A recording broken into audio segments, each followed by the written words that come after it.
rero ikindi kintu wenda navugaho ni ukuntu Bibiliya ivuga ko mu Bakorinto wa 2:5, reka mbasomere mwumve umurongo wa 5, noneho njye nko ku gice ku yindi 20 turi busorezeho. Mvuze gusoza si uko tugiye guhita dusoza, ni uko nashaka kubanza gutanga ibihamya nibura nka 3 by'uko niba uyu murimo ari Imana yawutangiye ushingiye ku Mana uwo iriyo, nuko ivuga ko icyo yavuze nta kabuza gisohora. Rega nta cyakibuza gusohora, none se ko ishoboye byose, ko twebwe ibyo dushaka rimwe bitaba kubera ko tudashoboye byose, kubera yuko turwara rimwe twari twaragambiriye ibintu tukabura ubushobozi bw'imitungo, tukananirwa imbaraga z'umubiri kubera ko hari n'abaziturusha wenda batwitambika. Ni iki kintu na kimwe Imana cyayibuza kugera ku byo yagennye? Ntabwo bishoboka. Reka rero mbasomere mwumve ikindi cya 3. Imana niyo yaturemeye iyo ngiyo, ndetse yayiduhereyeho umwuka ho ingwate. Imana, Pawulo arimo arandika avuga ngo Imana yaduhaye ingwate, ngo iduha mwuka wera nk'ingwate. Hano tutarahava, reka turebe umwuka wera ni iki? Ni Imana. Ariko reka turebe twamuhawe nk'iki abizeye. Aba ni Abakorinto ba 2, ni abera bo muri Korinto. Pawulo arimo arandika nawe yishyizemo ngo Imana kubera ko yitaye ubundi yari gukiza abantu ninabaha iyo ngwate, ntawe ari kubiyibaza. Ariko kubera ko izi umuntu, izi abana bayo, kubera ibakunda bitayeho, yaravuze iti aba bantu b'abanyantege nke reka mbahe ingwate, reka mbahe umwuka wera nk'ingwate. Nimwumve kwicisha bugufi kw'Imana nyine ikamanuka muri attributes zayo. Tuzabibona ko nayo ijya yicisha bugufi ikaza ikambara umubiri w'umuntu. Nabyo ni ikintu gikomeye, gifite uruhare rukomeye mu gakiza kacu. Yiza kuba ari Imana ya Isilamu ngo idashobora kwinjira mu byaremwe byayo, ngo ni Imana transcendent, ngo irengereye itaba, niyo uyivuzeho aba yumva uyisebye. Niyo mpamvu bavuga ngo ntiyabyara, kuko ngo ubwo yaba yinjiye mu byaremwe. Imana ya Bibiliya rero, Imana nyakuri imwe rukumbi, ifite ubushobozi bwo kwicisha bugufi kugira ngo ikize abaciye bugufi aribo batwebwe. Aha rero iremera, iravuga iti ngiye kubaha ingwate. Ubwabyo icyo ni igikorwa cyo kwicisha bugufi, kwemera. Ubundi se itayimaye se indi mideni?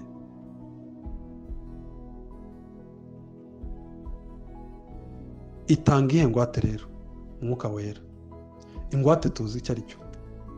Ingwate tuyitekereze dutya: ugiye kuri banka urashaka umwenda, banka igusaba ikintu gifite agaciro kangana n'amafaranga ugiye gutwara. Mubizi? Niba ufite inzu, bakohereza abashinzwe real estate muri banka, bakaza bakayevaluatinga, bakareba agaciro kayo, barangiza bakemera kurekura ya mafaranga, yanzu ukawishingitse. Tubyumva ibyo bintu neza. None Imana yakoze iki?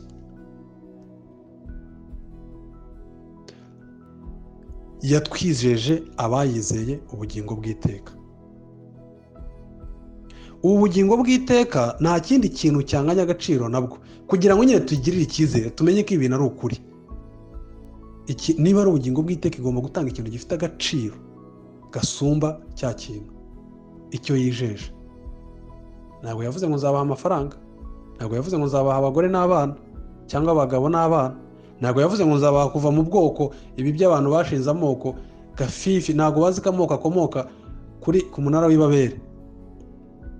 Imana yaremye abantu bari hamwe bagomba kuyikurikira, ariko bageze aho barihuza nk'uko UN zihuza, nk'uko East Africa yihuza ngo igire imbaraga, UN, Arabic Nations, kugira ngo nyine biyegeranye, noneho ngo bareke bagabanye ibibazo, bagende bateyininga kuri Eden, bateyininga Utopia, bajya gusingira amahoro muri iyi si, iterambere muri iyi si. Bishyize hamwe bati tureke gutatana, tutazahura n'ibibazo, twegerane, dore duhuje n'ururimi, dukore globalization. Bishyize hamwe ngo twiyubakire izina, nuko buri gihe bose begerana bashaka. Imana yabatatanya, ibaha indimi. Ibyo byo kurata ngo ngende umunyarwanda cyangwa umunyakongo cyangwa ndi umushinwa, ngo ngende special. Paul yaravuze ngo byose nabibaze ko bihwanye n'amazirantoki ugereranyije n'ubutunzi bwo buhwanye no kwakira Kristo.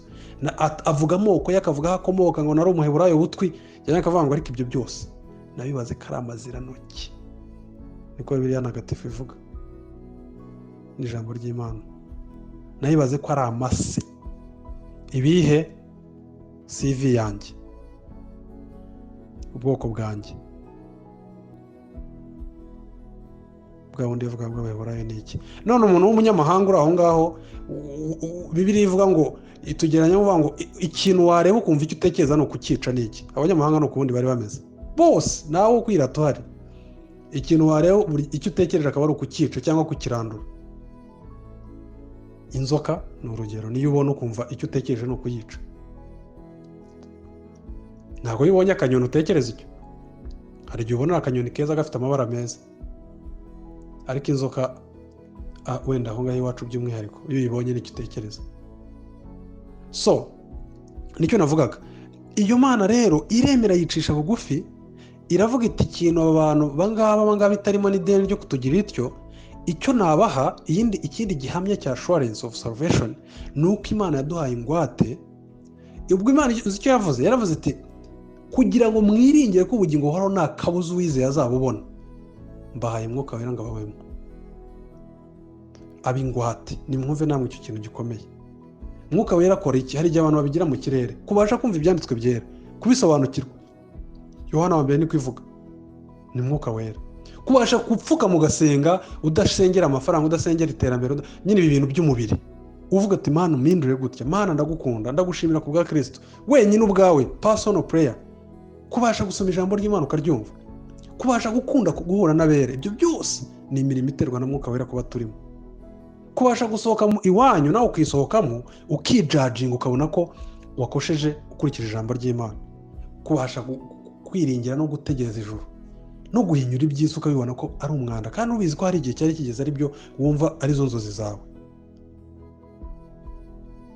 So Mwuka Wera rero kutubamo, kutubera ingwate bikomeye bityo, ni nko kuvuga ngo aho kugira ngo uzabure ubugingo buhoraho, reka nkwereke igihamya, muhaye Mwuka Wera nk'ingwate. Urumva icyo kintu? Umuntu akavuga ngo Satani yaza akarimbura umuntu urimo Imana, Mwuka Wera ni Imana 100%.